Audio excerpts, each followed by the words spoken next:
កូនតូចអាយុ1ឆ្នាំត្រូវមានវ៉ាក់សាំងបន្ថែមអ្វីខ្លះ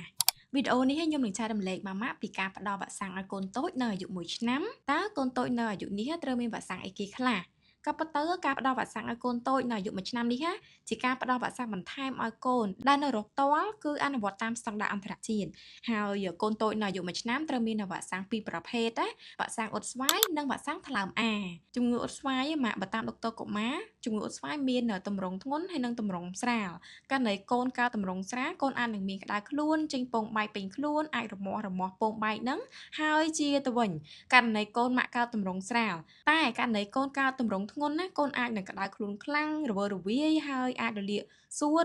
រលាកខួរក្បាលដែលប៉ះពាល់ខ្លាំងចំពោះកូនម៉ាក់ហើយដើម្បីបង្ការករណីធ្ងន់នេះម៉ាក់អាចផ្ដល់វ៉ាក់សាំងឲ្យកូនតូចម៉ាក់បានដែលវ៉ាក់សាំងនេះនៅរកត្រូវចាក់ចំនួន2លើកលើកទី1នៅអាយុ12ខែនិងលើកទី2នៅអាយុ19ខែដែលមានកម្រិតគ្នា7ខែម៉ាក់ ហើយសូមបញ្ជាក់មកដែរថាវ៉ាក់សាំងអ៊ុតស្វាយនេះអាចចាក់បានទាំងកូនតូចនិងមនុស្សធំមនុស្សចាស់យើងក៏ចាក់បានដែរឲ្យតែមិនទាន់បានចាក់ឬក៏មិនទាន់កើតអ៊ុតស្វាយនៅឡើយរីឯមួយប្រភេទទៀតជាវ៉ាក់សាំងថ្លើមអាដែលវ៉ាក់សាំងនេះគឺសំខាន់ដូចគ្នាដែរចំពោះកូនតូចព្រោះថាវាជួយបង្ការការវិវត្តធ្ងន់ធ្ងរដែលអាចបណ្ដាលឲ្យថ្លើមខ្សោយប៉ះពាល់ខ្លាំងដល់អាយុជីវិតណាដូចនេះការផ្ដល់វ៉ាក់សាំងការពារជាជំរើសល្អមួយសម្រាប់កូនតូចដែលម៉ាក់គួរតែផ្ដល់ឲ្យកូនម៉ាក់អាចផ្ដល់ឲ្យកូនបានចាប់ពីអាយុអូនបាន12ខែឬក៏1ឆ្នាំហ្នឹង ចំនួន2ដូសដែលមានកម្រិតគ្នា6ខែពីដូសទី1បន្ទាប់ពីដុកទ័រកុមារយើងបញ្យល់រៀបរាប់បញ្យល់ម៉ាក់យាយពីវ៉ាក់សាំងដែលអូនត្រូវទទួលថ្ងៃហ្នឹងហើយយល់ច្បាស់អស់ហើយ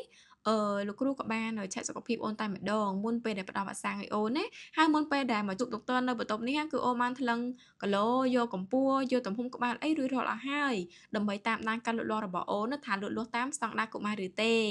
ឆែកសុខភាពឆែកសួតអូនមួយសិនរកមើល slash មានហត់មានអីអត់មាន slash មានអីទេអញ្ចឹងសួតអូនស្អាតអត់មានបញ្ហាអីទេណាកន្លែងនេះលោកគ្រូចាប់ដៃឲ្យទៅសារថាសាច់អូនណែនល្អណា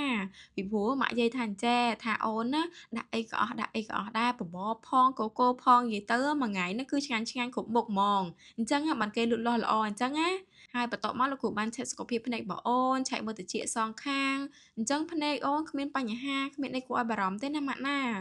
ហាកូនហាមាត់កូនសុំមើលបំពង់កមួយមានរលាកមានអីអត់បំពង់កអូនស្អាតអត់មានរលាកអីទេហើយលោកគ្រូជួយរកកូនកណ្ដុរឲ្យអូនដែរខាងលោមានកណ្ដុរមានអីមកកាច់សបុកនៅហ្នឹងនិយាយលេងឯងម៉ាក់ក៏ប៉ុន្តែកូនកណ្ដុរដែលលោកគ្រូកំពុងតែរមើលនៅនឹងក្បាលនៅនឹងទៅចឹងកតិចអីអូនហ្នឹងគឺសំដៅដល់សញ្ញាមិនប្រក្រតីដែលបង្ហាញចេញជាសញ្ញាឲ្យដឹងឡើងរូបរាងដូចកូនកណ្ដុរដែលយើងស្ទាបប៉ះដូចកូនកណ្ដុរអញ្ចឹងហើយលោកគ្រូធ្វើបែបនេះគឺរមើលគ្រប់កូនតូចទាំងអស់រាល់ពេលដែលមកឆែកសុខភាពម៉ាក់ណាហើយចុងក្រោយលោកគ្រូឆែកពោះអូនដែរអញ្ចឹងពោះអូនទន់ល្អអត់មានហើមពោះអត់មានអីទេណាម៉ាក់យាយណាបន្ទាប់ពីបានឆែកទូទៅរួចរាល់ហើយគឺដល់វគ្គ2មកជុលអញ្ចឹងអូនបញ្ញវន្តថ្ងៃហ្នឹងរួចរាល់ហើយអញ្ចឹងចង់បញ្ជាក់ម៉ាក់ដែររាល់ពេលដែលលោកគ្រូចាក់វ៉ាក់សាំងឲ្យអូនហើយគឺលោកគ្រូតែងតែមានបិទ sticker វ៉ាក់សាំងនៅក្នុងសៀវភៅជូនម៉ាក់នៅក្នុងសៀវភៅតាមដានសុខភាពរបស់កូនអញ្ចឹងបើសិនជាម៉ាក់